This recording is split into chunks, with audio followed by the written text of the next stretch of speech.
What's up, Kia Too Technical? I'm back again with another video, and today we're just going to go over the camera settings on your iPhone 16 Pro Max. So you just want to go into your settings app like I have it on my iPhone 16 Pro Max, and you get all these different kind of settings. So the first thing has to do with your camera control. I'm not going to talk about that because I've already made a dedicated video about that. But next you do get your photographic style, so you can click in here. Right now I have it on standard, but if you hit start, you can go on here and it will take you to your different kind of photo styles that you want to set on that photo, but we're not going to do that right now.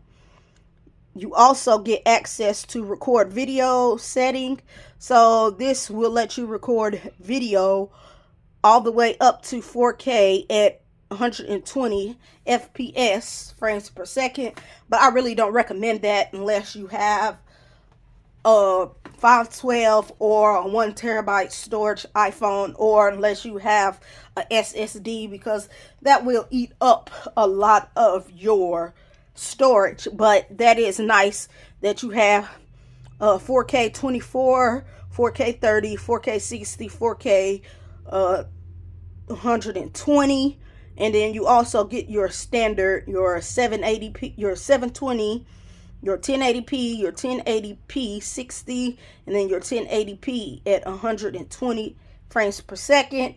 And then if you scroll down here, you get show PAL frames. You can get enhanced stabilization, and I always leave that on so my videos can look smooth and no shaking. You get action mode to lower the light, HDR video, I always leave that on. Then you get your audio FPS. You can go in here and change it. I have it just set to auto 30 at 60 frames per second. You also get your lock camera, so you can lock your camera when you're doing things. And then you get lock white balance. That way your white balance does not change on you when you're trying to get the right video or get the right shot. So next you have record in slow-mo. So if you want to do some slow-mo recording, that is, you can do that all the way up to 4K at 120 frames per second. I don't think I've ever seen a phone that can do slow-mo at 4K and then 120 frames per second. Right now I just have it on 1080p. Not that I use it. I don't really use slow-mo videos, but it's on there if you need it. You also get your record at your record cinematic. So this is cinematic mode, and you lose some frames when you do it. When you use cinematic mode, it goes 4K at 30 frames per second. You don't get 60. So that's still a good thing to have. You know, a lot of phones do not have cinematic mode, and I'm glad that iPhone finally has access to cinematic mode. Makes the video look a little bit better, like maybe it's a movie or something. Next, you do get your record sound. So I have it on, you can do spatial audio, stereo, or mono. I have it on spatial audio right now.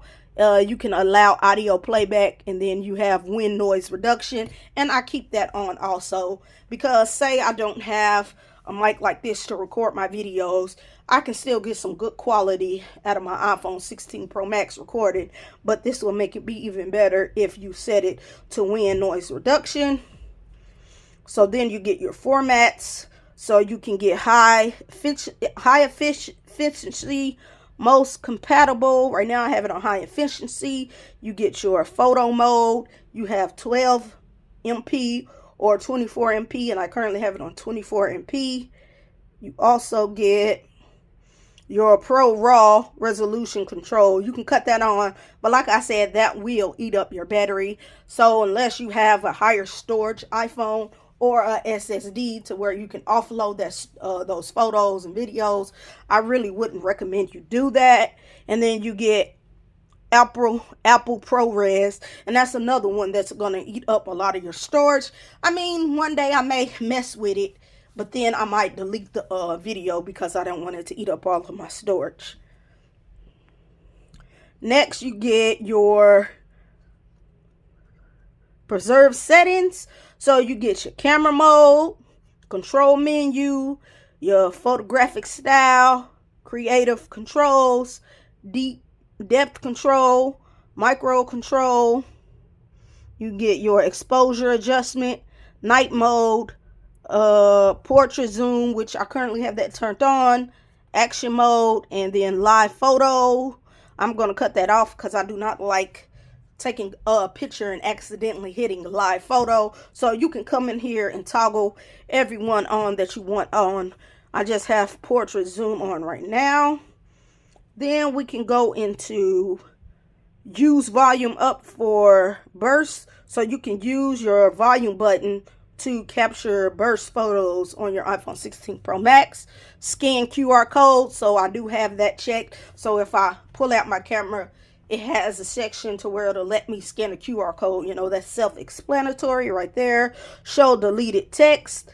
I have that checked. You can get grid size, the level, mirror front camera, and then you have view outside the frame. I have that checked. You get function camera, 28 mm, 35 mm, or you get your default to 24 mm at 1x. I currently have it set to that. Maybe I'll change it to default 35 mm at 1.5x. You also get portraits in photo mode. I have that selected. You get your what is that? Hold on, let's see here. Bear with me.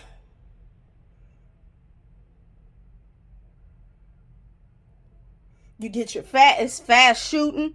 So if you want to take faster photos, you have access for faster shooting.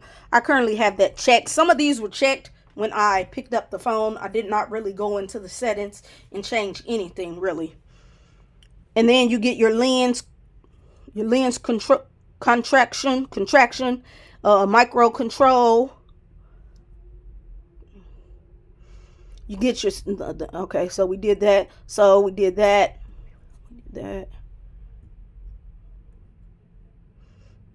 So pretty much that is all that you're going to get on your iPhone 16 Pro Max. This is your camera settings. I just wanted to go over that with you because a lot of people make these kind of tech videos and they don't go into depth about some of the camera settings, and I feel like that's important also because you have people out here buying these phones that don't know about some of these features and settings. So I hope you found this video helpful, and I will catch you in the next one. I'm out.